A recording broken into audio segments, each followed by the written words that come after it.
Praise the lord. పరిశుద్ధుడగినటువంటి యేసుక్రీస్తు వారి శక్తి కలిగిన నామమున ఈ రోజున దేవుని వాక్య ధ్యానములకు ఉపవాస దినమందు ప్రతి ఒక్కరికి వందనాలు.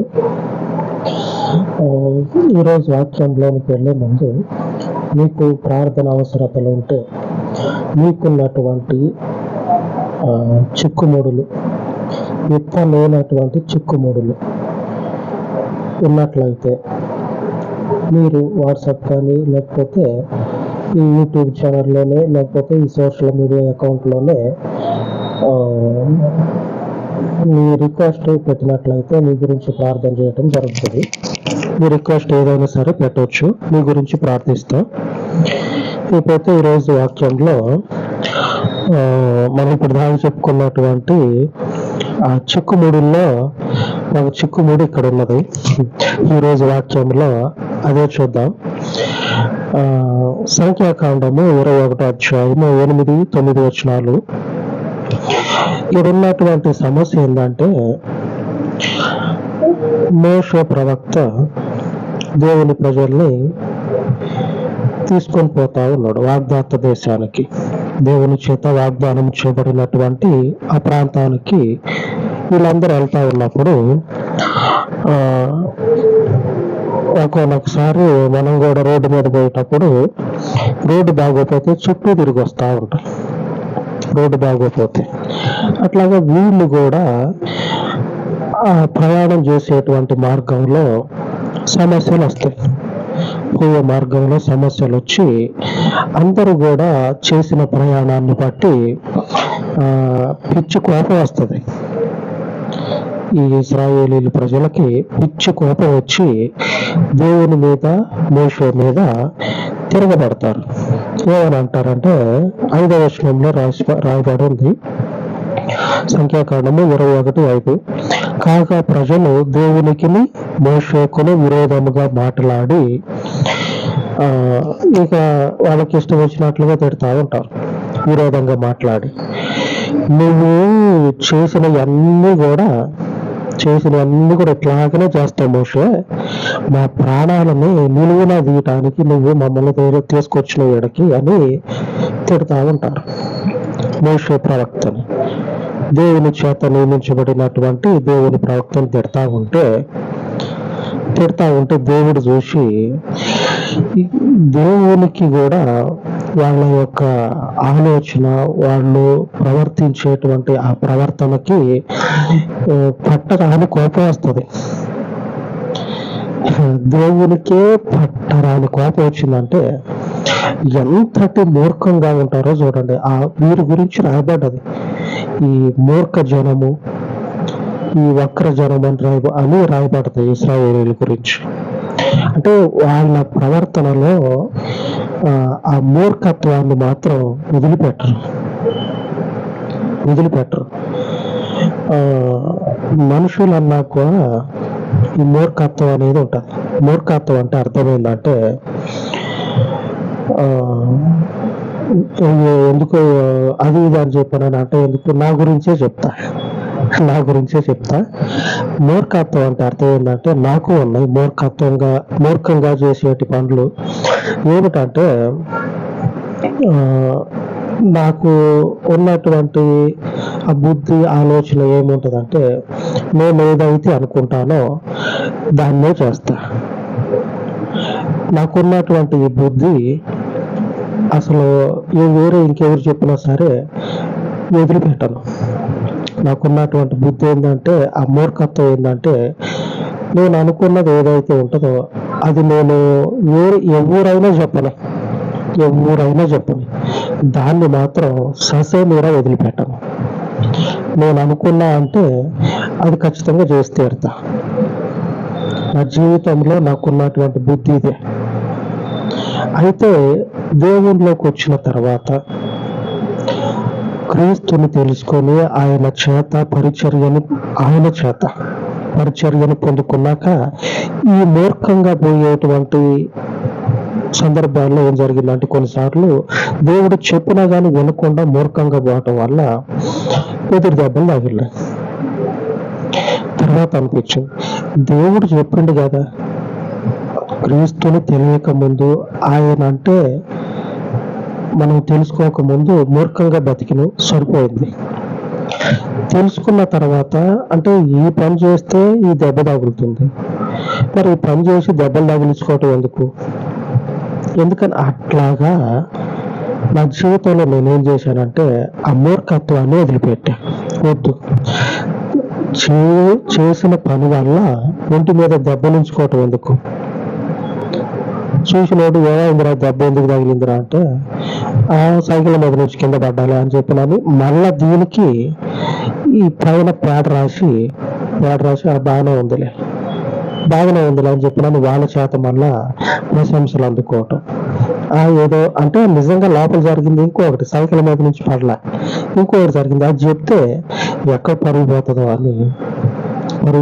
అని ఏం చేసినావు అంటే ఈ మీద పేడ ఈ మట్టి రాసి కవర్ చేసేది. ఈ దేవుళ్ళలోకి వచ్చిన తర్వాత ఆయన చేత హెచ్చరిక పొందుకున్నాక ఏం చేశానంటే ఇంకా జీవితంలో కొన్నిటిని ఏం చేసిన అంటే ఇప్పటి వరకు మార్చుకుంటా వచ్చిన. ఎందుకంటే మార్చకపోతే ఇబ్బందుల పాలవుతా ఉన్నాం, శ్రమల పాలవుతా ఉన్నాం. మరి అవి ఉంచుకొని శ్రమల పాలు కావటం ఎందుకు? అంతకుముందు శ్రమల పాలైను, క్రీస్తుని ఎరగక ముందు శ్రమల పాలైను. అప్పుడు తెలియదు మనకు, అంటే ఇంత శ్రమల పాలవుతున్నాం కదా దేనికి అని చెప్పినని మొత్తుకునేది లాభదీపో అని. మరి దేవుడు తెలియజేసినా కూడా ఆ మూర్ఖత్వాన్ని విడవకుండా అట్లాగనే పోవటం ఎందుకు? నేను పట్టిన కుందేలకు 3 కాళ్ళు అన్నట్లుగా అట్లాగే పోవటం ఎందుకు? అందుకనే దేవుడు చెప్తా ఉంటాడు, చెప్పిన తర్వాత ఆయన మాటకి లోబడిపోవాలి. ఇప్పుడు శ్రమ పడ్డ తర్వాత నేను అనుభవిస్తాం. అది కూడా చూశాను నేను. దేవుడు చెప్పిన తర్వాత చేయటం వల్ల ఇబ్బందులు ఎదురైనాయి అని చెప్పి అన్నా కదా, ఇబ్బందులు ఎదురైనాయి అని చెప్పాను అన్నాక ఆ తర్వాత దేవుని మేలు కూడా చూశా. ఆ తర్వాత ఏమైందంటే క్రీస్తు అనేటువంటి పరిశుద్ధుడు సత్యవంతుడు. ఎందుకంటే నా జీవితంలోనే నేను చూసా కదా, వీళ్ళు చెప్పేది ఏంది ఇంకా అని గట్టిగా ఆ విత్తనం వేసిన తర్వాత ఏమీ ఉండదు, లోపల విత్తనం ఉంటుంది. నీళ్ళు పోతా ఉంటే కొంచెం పెరిగి కొద్ది రోజులకి ఆ భూమిలో నుంచి మొలక రావటం చూస్తాం. అరే మొలక వచ్చింది కదా, ఇంకొక మధ్య ఎక్కువ నీళ్లు పోయి అని అట్లాగే నీళ్లు ఎక్కువ పోసి చెట్టును పెంచుతూ ఉంటాం. అలాగనే నా జీవితంలో కూడా ఇట్లాంటి దేవుని కార్యాలు చూడటం వల్ల, దేవునిలో బలపడటం వల్ల ఇంకొంచెం గట్టిగా అయిపోయి దేవునికి స్తోత్రం కలుగును గాక, ఇంకొంచెం గట్టిగా అయిపోయి ఆయన నడిపిస్తే నడుస్తా ఉన్నా. ఈ ఇశ్రాయేలీయుల ప్రజలు ఏం చేశారంటే, ఇశ్రాయేలీయుల ప్రజలు దేవుడు చేసినటువంటి కార్యాలన్నీ చూసి కూడా వాళ్ళ మూర్ఖత్వాన్ని వదిలిపెట్టకుండా లెగుతారు. ఇక చేతిలో గడ్డ పొలుగుంటే తీసుకొని లెగుతారు మోషే మీదకి. దేవుడు చూసి ఈ మూర్ఖులు వీళ్ళు మారరు, ఎన్ని చెప్పిన కళ్ళకి ఎన్ని గొప్ప కార్యాలు చూపించినా సరే మారరు వీళ్ళు. వర్షాకాలం వచ్చిందంటే వర్షం ముందు నిలబడి చూసేటోళ్ళు ఎంతో మంది ఉంటారు. దేవుని కార్యాలు వర్షంలాగా ఆకాశంలో నుంచి పడతా ఉన్నాయి. ఆ మన్నా ఉంది కదా, పడతా ఉంది, చూస్తా ఉన్నారు. అరే ఈ మనం ఐగుప్తు దేశంలో ఉన్నప్పుడు అసలు ఇంత అద్భుతం మనం ఎప్పుడు చూడలేదు కదరా, ఒక వర్షాన్ని మనం చూసినాం, ఇప్పుడు ఎట్లా పడతా ఉంది దేవుని గొప్ప కార్యం అని చెప్పినని అనుకున్న వాళ్ళు కొద్ది రోజులకి మన్నా లేదు, ఏం లేదు, వర్షం లాగిన అది కూడా అని చెప్పినని దేవుని కార్యాలని ఆ కార్యాలకు ఉన్నటువంటి ఆ శక్తిని, దేవుని బలాన్ని ఏం చేశారంటే ఆ మూర్ఖత్వంలో కలిపేసుకొని వాళ్ళ పోకడనే పోయారు. ఆ పోకడను వదిలిపెట్టనందువల్ల ఏం జరిగిందంటే దేవుడు ఆ మూర్ఖులు ఉన్నారుగా వాళ్ళ మధ్యలోనికి శాపాలను పంపిస్తాడు. ఏం శాపం అంటే తాపకరమైనటువంటి సర్పం. అంటే హాని కలిగించేటువంటి సర్పాన్ని పంపిస్తే ఆ పాములు ఏం చేసినాయి అంటే వాళ్ళని కరిచినందువల్ల అనేకులు చచ్చిపోయారు. లేఖనం చదువుకుందాం. 6వ వచనంలో ఉన్నది, అందుకు యెహోవా ప్రజలలోనికి తాపకరములైన సర్పములను పంపెను, అవి ప్రజలను కరువగా ఇశ్రాయేలీయులలో అనేకులు చనిపోయిరి. అనేకులు చచ్చిపోయారంట. ఎందుకు? ఈ మూర్ఖత్వాన్ని విడిచిపెట్టకపోవటం వల్ల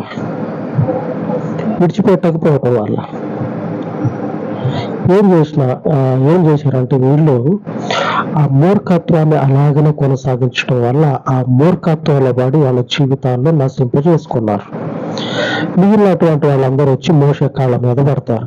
అయ్యా నేను చచ్చిపోతా ఉన్నా, కాపాడు అని చెప్పిన మోషే కాళ్ళ మీద పడతారు. ఇక మోషే తప్పదు కదా. మోషే ఎంత పళ్ళు కొరికి ఎంతగా కోపాన్ని చూపించినా సరే మళ్ళీ వాళ్ళ గురించే పోయి దేవుని దగ్గర ప్రార్థన చేస్తా ఉన్నాడు. 8వ వచనం 9వ వచనం చదువుకుందాం.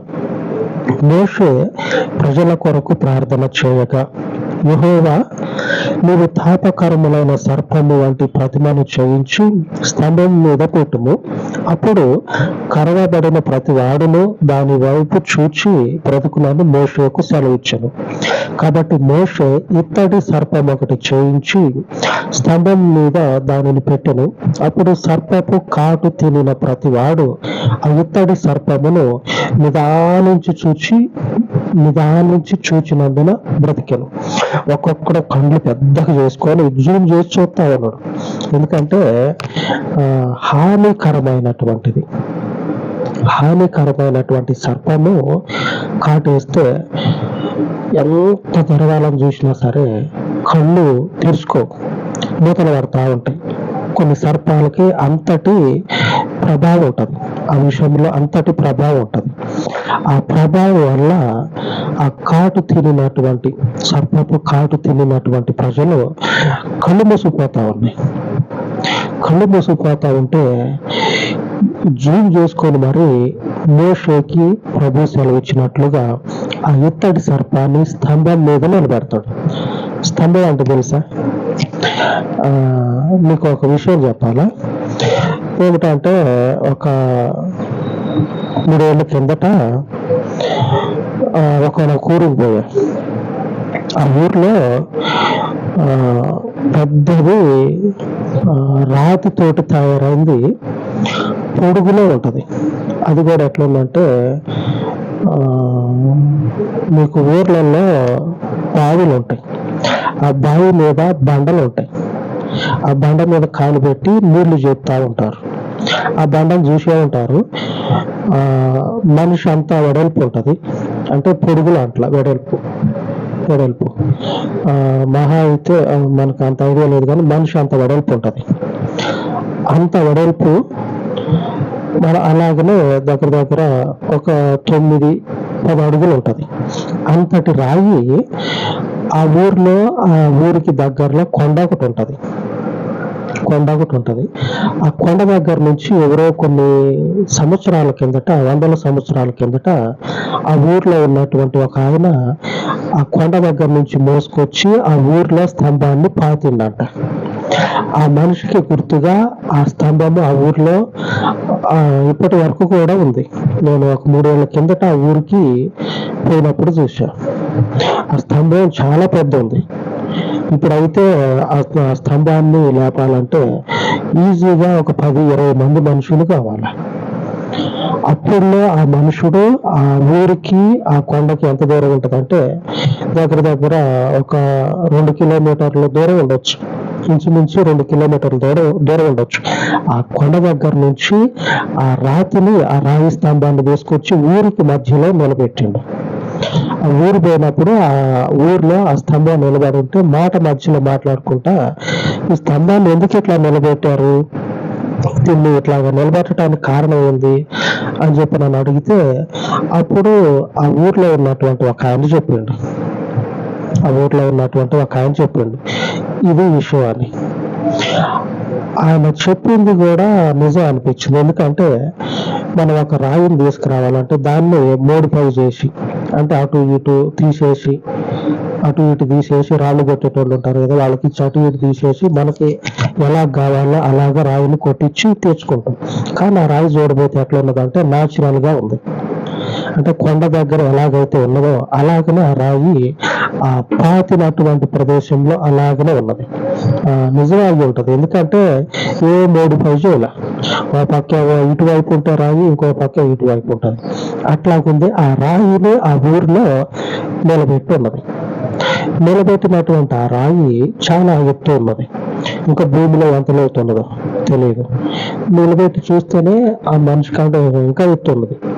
ఇద్దరు ముగ్గురు మనుషులు ఎంత హైట్ ఉంటారో అంత హైట్ ఉన్నది. ఇంకా భూమిలో ఎంత ఉన్నదో మరి, అంత పెద్ద రాయి అది. ఈ మోషే ఏం చేసిందంటే స్తంభం మీద దేవుని ఆజ్ఞ ప్రకారంగా ఆ ఇత్తడి సర్పాన్ని నిలబెడితే ఏమైందంటే ఆ ఇత్తడి సర్పాన్ని చూసినటువంటి ప్రతి ఒక్క మనుషుడు బ్రతికేనే అని రాయబడ్డది. ఆ ఊరి మధ్యలో, ఇశ్రాయేలీయుల మధ్యలో ఏం చేసినంటే మోషే ఒక స్తంభాన్ని నిలబెట్టి ఆ స్తంభం మీద ఈ ఇత్తడి సర్పాన్ని పెట్టిండు. స్తంభం మీద ఇక ఎవరు వచ్చి చూసినా సరే కనపడుతుంది ఈజీగా.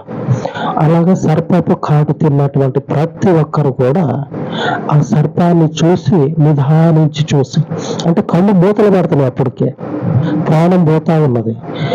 పోయేటువంటి ప్రాణాలని దేవుడు ఏం చేస్తా ఉన్నాడంటే ఆ మూర్ఖత్వం నుంచి వారిని కాపాడుతా ఉన్నాడు. ఆ తర్వాత రాయబడిన వచనం మనకి చాలా ముఖ్యం. ఆ తర్వాత రాయబడింది ఏమిటంటే 10వ వచనం, తర్వాత ఇశ్రాయేలీయులు సాగి ఓబోతులో దిగిరి. తర్వాత దేవుని ప్రజల్లో సాగి ఏం చేశారంటే ఓబోతులో దిగారు. ఆ ప్రాంతం పేరు ఓబోతు. ఈ రోజు దేవుడు మనకు చేస్తూ ఉన్న వాగ్దానం ఏమిటంటే యెషయా గ్రంథము 57వ అధ్యాయము 18వ వచనం, వారిని స్వస్థపరచుదును, వారిని నడిపించును. దేవునికి స్తుతి కలుగును గాక. మూర్ఖత్వాన్ని కలిగినటువంటి వారిని కూడా వదిలిపెట్టకుండా నడిపిస్తా అని చెప్తా ఉన్నాడు. మూర్ఖత్వాన్ని వదిలిపెట్టండి. సునామీ వచ్చింది, కరోనా వచ్చింది, ఇవి పెద్ద ప్రకృతి విపత్తులు. ఇవి వచ్చిపోయిన తర్వాత కూడా దేవుడు లేదు, దెయ్యం లేదు అని ఈ పోకడ పోతే ఆ మూర్ఖత్వంలోనే నశించిపోతాం. ఆ మూర్ఖత్వంలో దేవుడు ఉన్నాడు కాబట్టి దేవుని ప్రజలమైన మన మీదకి ఆయన వాక్యము వర్షము వల్ల కుమ్మరించబడతా ఉంది. దేవుని వాక్యాన్ని, దేవుని మార్గాన్ని, దేవుని కాదని తిరిగితే శాపాలలో పడి నశించిపోయారు కొద్దిమంది. మిగిలిన వారు ప్రాణాపాయాన్ని తప్పించుకున్నారు. ఆ మూర్ఖత్వాన్ని వదిలిపెట్టండి. ఎందుకంటే ఆయన మనల్ని స్వస్థపరిచి నడిపిస్తా అని చెప్తా ఉన్నాడు. ఎందుకంటే ఈయన మాత్రమే స్వస్థపరచగలిగిన దేవుడు, విడవకుండా నడిపించగలిగిన దేవుడు. ఆ తర్వాత ఏం జరిగిందంటే యథావిధిగా వాళ్ళ ప్రయాణాన్ని కొనసాగించి దేవుని కాపుదలలో ఆ ప్రాంతంలో దిగారు. మన జీవితాల్లో ఈ ఒడిదొడుకులు ఉంటాయి. ఉన్నప్పుడు ఏం చేయాలంటే మూర్ఖత్వాన్ని వదిలిపెట్టాలి. అన్ని రోజులు దేవుని మనే కాదు. కాబట్టి ఇకనైనా ఆ ఇశ్రాయేలీయుల లాంటి స్వభావాన్ని విడిచిపెట్టి దేవుణ్ణి అనుసరిద్దాం. సరేనా? దేవునికి స్తోత్రం కలుగును గాక. ప్రార్థించుకుందాం. అలాగా సర్వోన్నతుడైన తండ్రి, భూమి ఆకాశములకు సరిహద్దులను, వాటికి ఆజ్ఞను ఇచ్చి వాటిని నీ కృపలో నిలిపినటువంటి నీకు మరొక మారు నీ చేతి చేత రూపించబడినటువంటి నీ ప్రజలను అప్పచెప్తూ ఉండగా నీ మందిరమును దర్శించి, నీ మందిరమును నిన్ను బట్టి జ్ఞాపకం చేసుకొని ఉన్నటువంటి అజ్ఞానమును, మూర్ఖత్వమును వదిలిపెట్టి శ్రేష్టమైనటువంటి, సజీవమైనటువంటి నీ వాక్యపు వెలుగులో మూర్ఖత్వాన్ని తండ్రి తొలగించుకొని దీవించబడుటకు, ఆశీర్వదించబడుటకు, స్వస్థపరచబడుటకు, నీ చేత నడిపించుటకు నీవు నిర్దేశించినటువంటి నీ మార్గములో మమ్మల్ని నిలబెట్టుటకు నువ్వు సమర్థుడము. నీ చేత పరిపాలించబడుటకు తండ్రి అనేకులను నడిపించి నీ మార్గములో స్థాపించమని, నీ మార్గములో తండ్రి ఉన్న ప్రతి బలహీనతను కొట్టివేసి నీ ప్రజలుగా నీ వారిని ముద్రించి నీ గొప్ప పరలోకపు క్షేమమును, గొప్ప సమృద్ధిని నీ ప్రజలకు దయచేయమని మరొక మారు ఈ పరిచర్యను దీవించి ఆశీర్వదించమని యేసుక్రీస్తు మహిమ కలిగిన నామమున ప్రార్థించి వేడుకొనుచు ఉన్నాను తండ్రి. ఆమేన్, ఆమేన్. మన దేవుని కృప మనకు తోడయ్యుండి మనలను నడిపించును గాక. ఆమేన్, ఆమేన్.